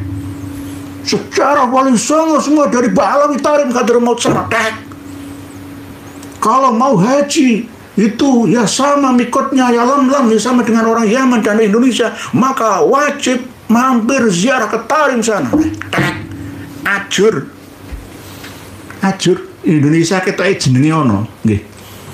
Kiai Nur Yahya, benarkah gen kaum Ba'alawi Askenazi ini merupakan salah satu kaum yang sangat terobsesi pada sanjungan dan status sosial? Leres Pak Winarno Cahyo nggih, leres. Said Muhammad, kenapa Gus Ba bela Ba'alawi? Emang beliau gak baca kitab nasab apa gak meneliti? Ya aneh, katanya cerdas nggih. Kecerdasan seseorang itu tidak sama dalam bidang, ada bidangnya masing-masing, Pak Said Muhammad. Jadi Gus Ba itu sebenarnya alim alama, saya mengakui, tetapi seharusnya kalau tidak bidangnya jangan ikut-ikutan membahas. Diguyu jangkrik, diguyu pitik, diguyu cacilik. Akhirnya salahnya kan ngisi-ngisi gitu loh. Lu apa meneng, diam itu mas kan mas. Diam itu mas kan mas. Sama seperti Aati Garut itu loh ya. Lo orang ngerti nasab sejarah, macak pinter, keminter, keblinger jenenge. Sudah saya ingatkan, ini Ali Al-Hadi, ya, itu yang berketurunan anaknya cuma 2. Abu Hasan ini pun mukhtalafih. Ja'far Az-Zaki ini yang paling banyak. Ja'far Az-Zaki sampai sekarang masih ada keturunannya, sampai Ali Al-Ashqar An-Nazu' 327 Hijriah. Saya menampilkan data manuskrip Ridawiyah, manuskrip Ali Al-Ashqar, manuskrip Al-Asili, saya tampilkan. Diserang dengan framingan. Framingan bodoh. Goblok, tolol. Itulah kualitas seseorang, terukir dari perkataannya, dari tulisannya.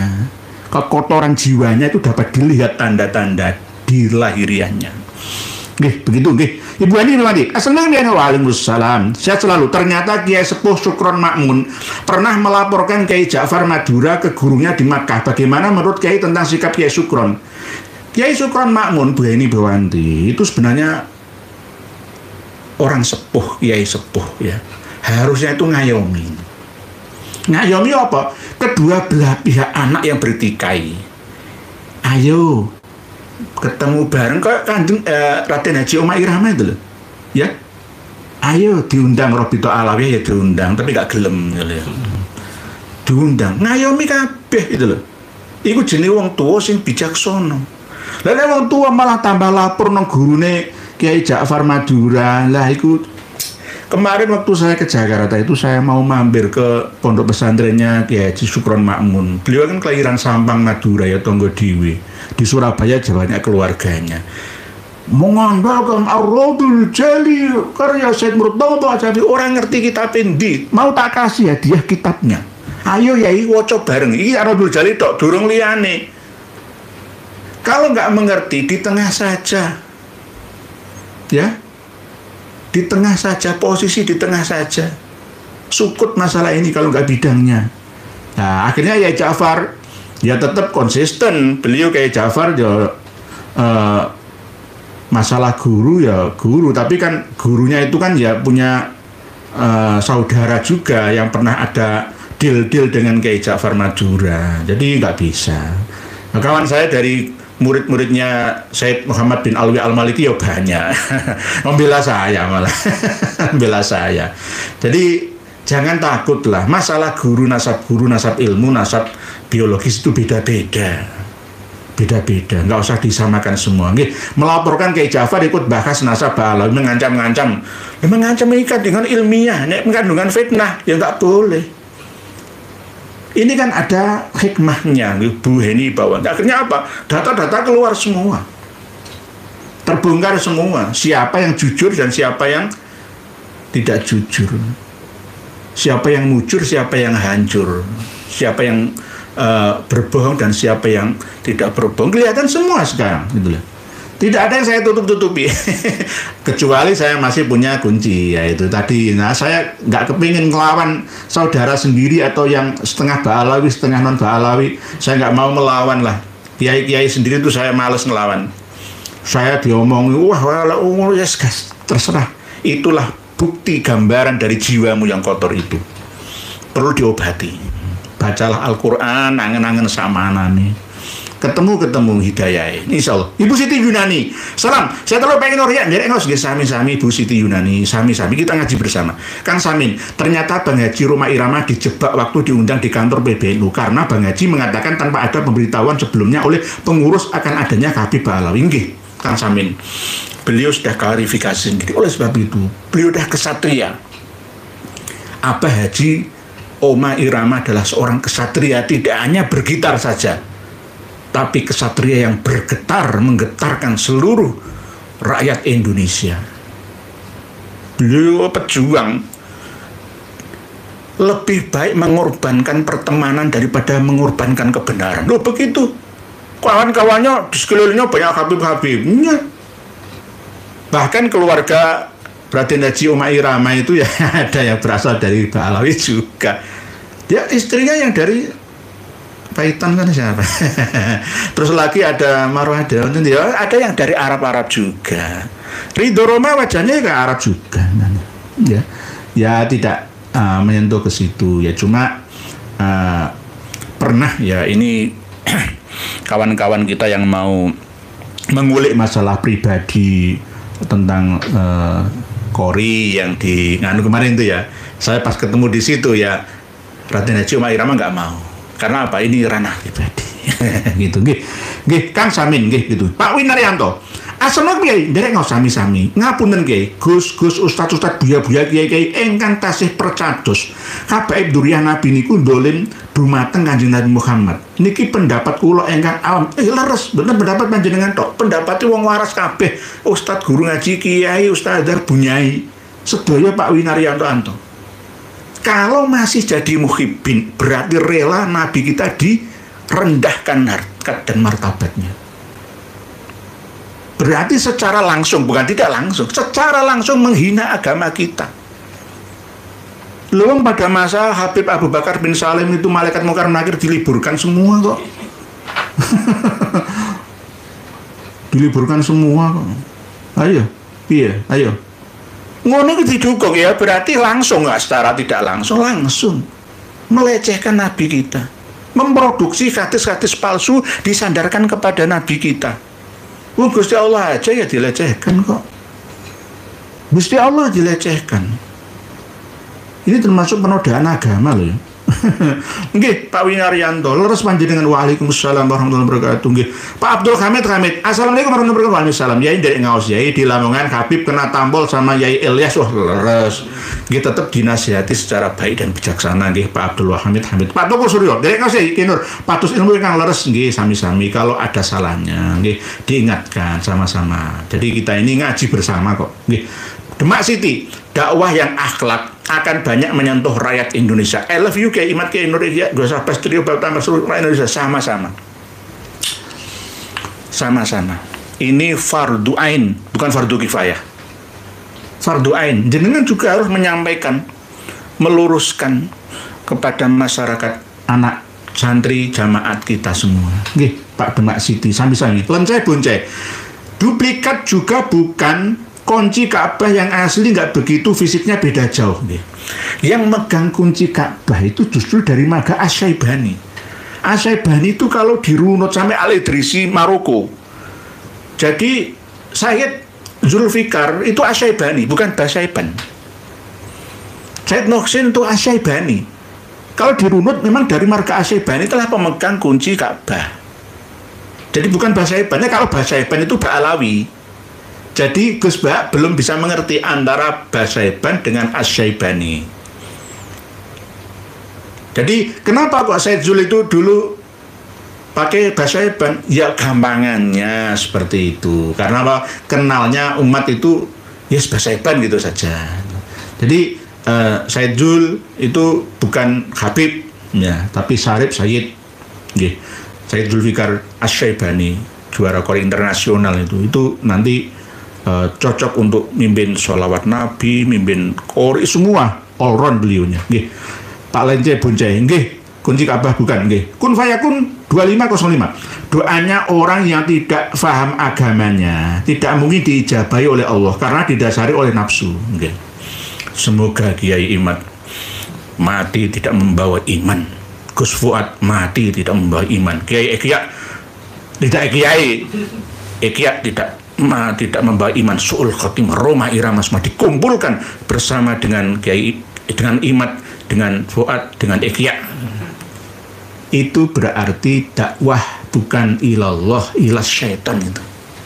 Itu ciri khasnya. Kalau kita para kiai, duriyah, para wali, ya, jenengan-jenengan semua termasuk duriyah para wali, leluhur para pahlawan kita, pejuang-pejuang kita dulu mengajak kebaikan.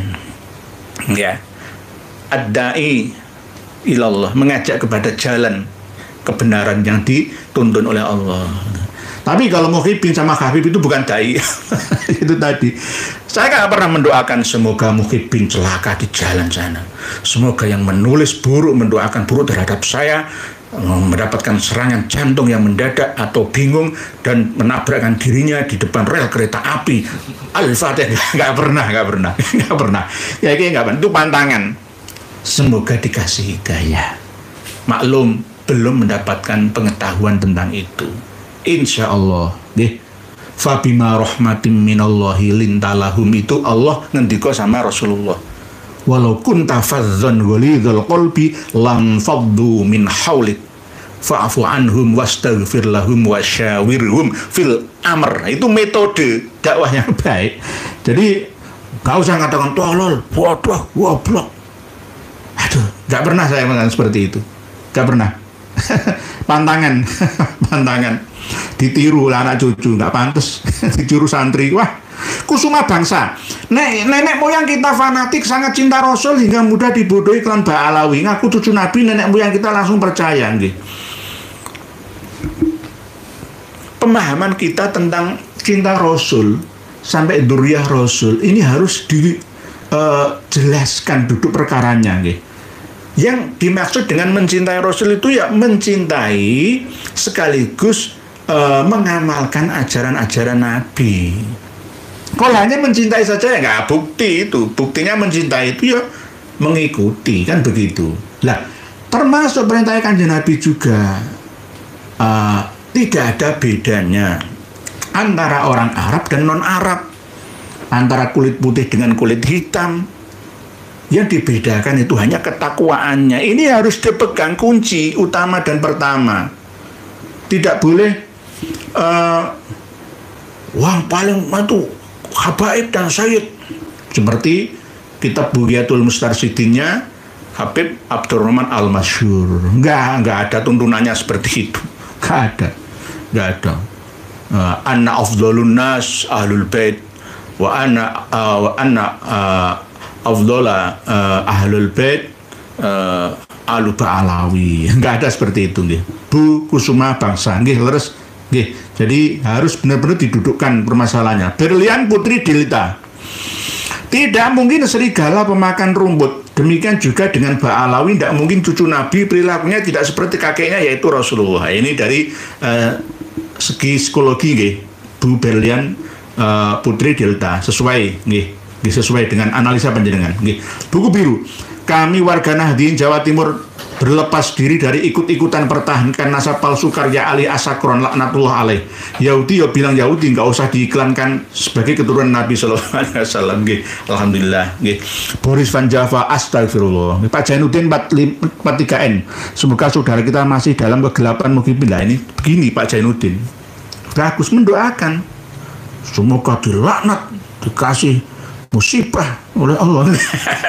Pak Junaidi 05. Assalamualaikum Pak Nur, mudah-mudahan sehat selalu dari Tangerang Selatan. Waalaikumsalam. Tangerang Selatannya mana? Ciputat, Pondok Keranji.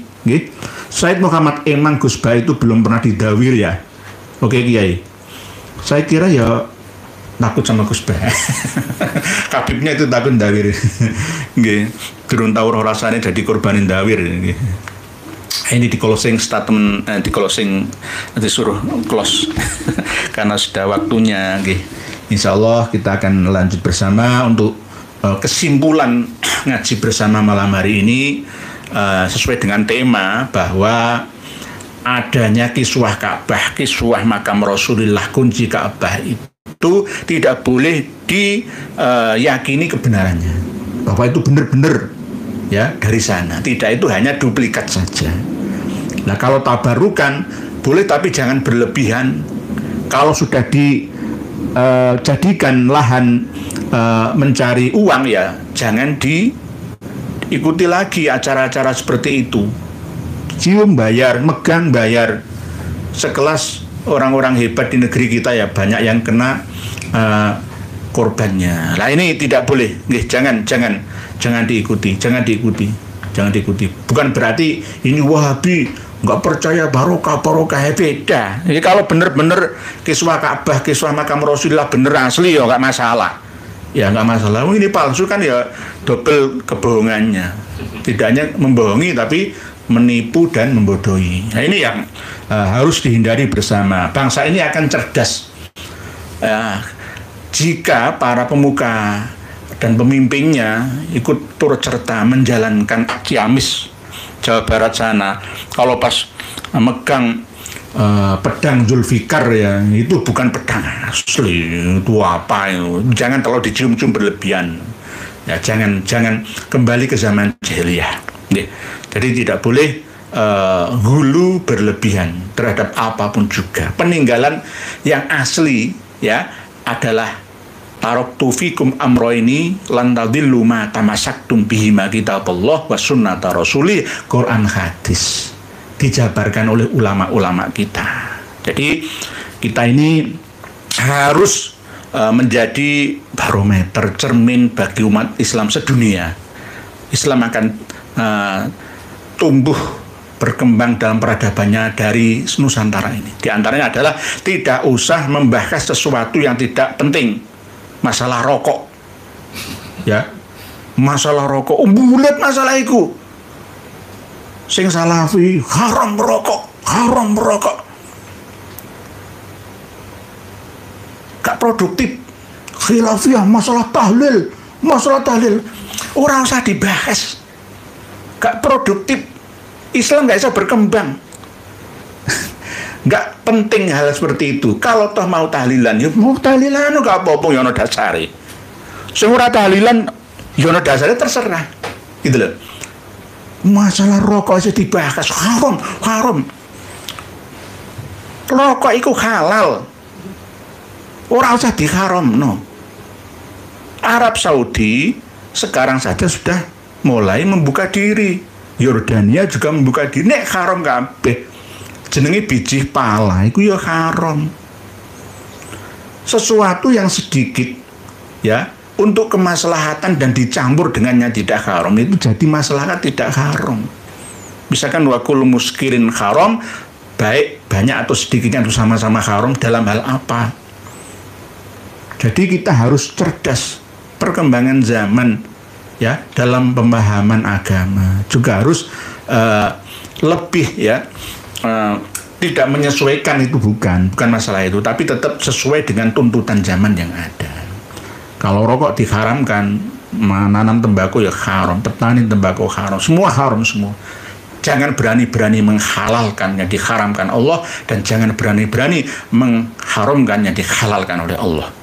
Kembalikan kepada kaidah asli, al aslu fil asya al ibahah illa dalilun yadullu ala tahrimi. Jadi sesuatu itu semua itu halal kecuali ada dalil yang mengharamkan. Demikian pertemuan kita malam hari ini, semoga sedikit banyak manfaatnya. Mohon maaf jika ada yang kurang berkenan dalam penjelasan saya. Masalah jamaah tabligh nanti akan kami ulas dan kupas seluas-luasnya dalam satu tema yang khusus buat semuanya. Demikian, wallahu a'lam. Wassalamualaikum warahmatullahi wabarakatuh.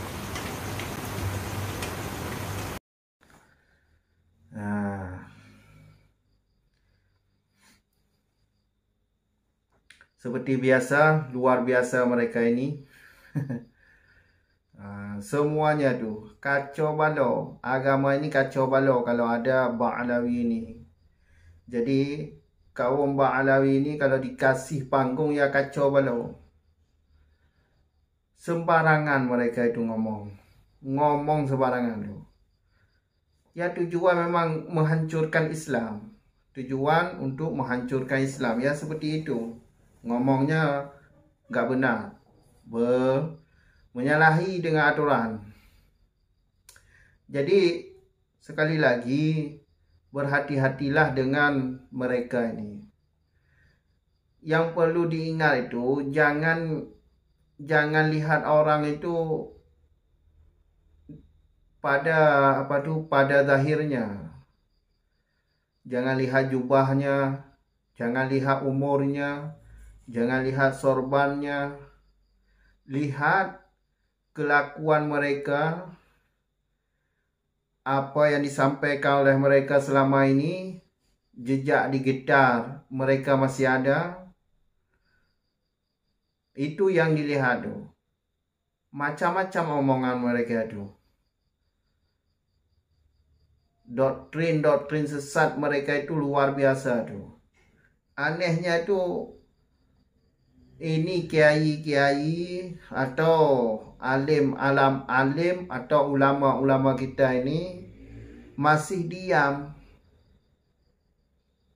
Itu sangat menyesatkan umat. Kalian jangan diam.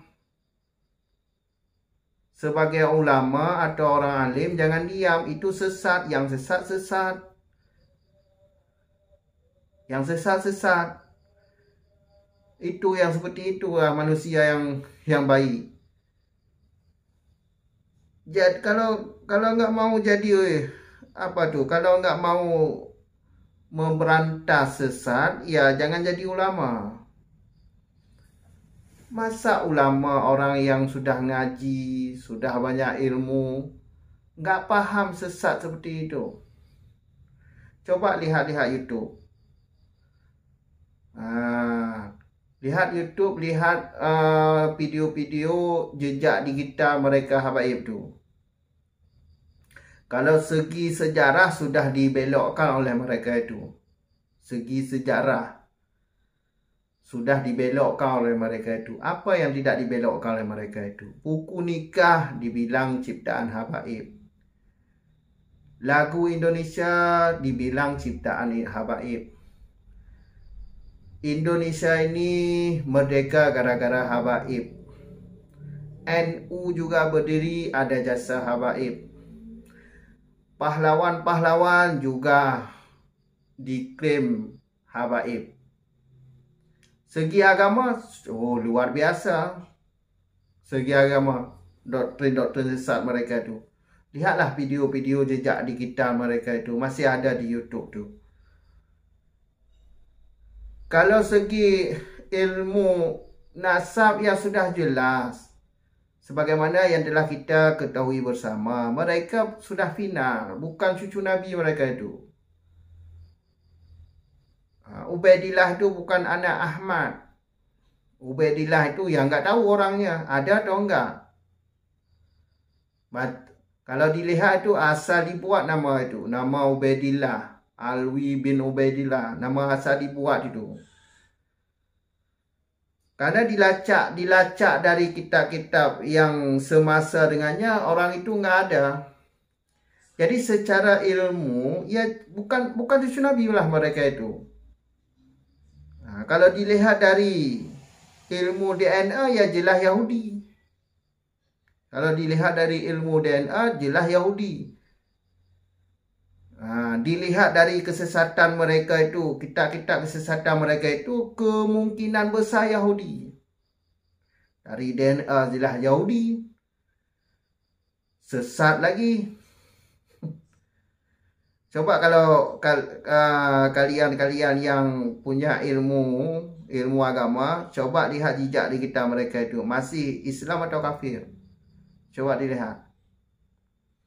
Banyak dalil-dalilnya tu. Makanya jangan ketipu dengan orang-orang preman-preman moden ini. Jangan ketipu dengan preman-preman seperti ini. Udah hidup sejahtera, jangan jadi budak. Kok tolor banget sih kalian nih. Muhibin nih. Pingin jadi budak orang. Hidup merdeka enak. Hidup nggak ada orang yang atur. Mau sendiri. Ini jadi budak mereka itu. Aduh, pakai otak sesekali pakai otak. Jadi budak. Setiap hari didawai duit kalian itu. Habis kosong duit kalian tu didawai oleh mereka. Mereka enak-enakan. Tidur-tiduran. Beli mobil mewah. Seperti Bahar bin Demit itu. Sadar. Jangan jadi budak. Cukup sekian dulu. Sampai jumpa di video selanjutnya. Akhir kata, Assalamualaikum warahmatullahi wabarakatuh.